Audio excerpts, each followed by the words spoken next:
போனல line சின்ன line தான் கதை சொன்னோம்.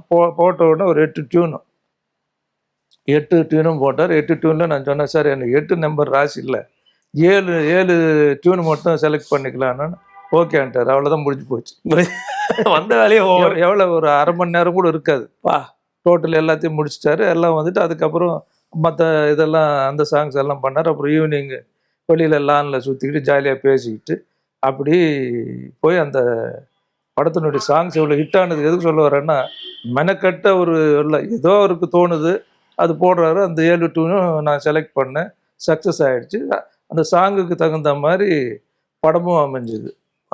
இல்லை நீங்கள் இப்போ வாவா சின்ன பூ மேலே பேச கூட ஆக்சுவலாக வந்து கதைக்கு பாட்டு பண்ணல, பாட்டுக்கு வந்து தான் கதை பண்ணது. அது ரிவர்ஸில் பண்ணியிருக்கோம். கதைக்கு பண்ணிவிட்டு அங்கே தானே பாட்டு வைப்பாங்க, அப்படி கிடையாது. அது ரிவர்ஸ். இது வந்து அதே மாதிரி என்னடான்னா, இது பாட்டுக்கு முதல்ல பக்கா பண்ணிக்கிட்டோம், அதுக்கப்புறம் தான் உட்காந்துக்கிட்டு கதை எது ரெடி பண்ணிவிட்டு என்டர்டெயின்மெண்ட்டாக இருக்கணும், ஜாலியான அந்த பிளேஸ்மெண்ட்டும் முக்கியம். எப்போவுமே பாட்டு போடுற பிளேஸ்மெண்ட்டு ஏந்து போகிற மாதிரி இருக்கக்கூடாது.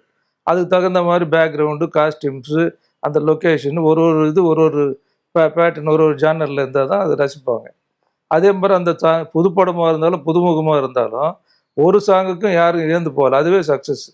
ஸோ கிட்டத்தட்ட 125 நாள் இன்றைக்கி ஒரு காலேஜே படம் பார்க்குற மாதிரி இருக்குது. எல்லாமே ஸ்டூடெண்ட்ஸு தான், யங்ஸ்டர்ஸ்.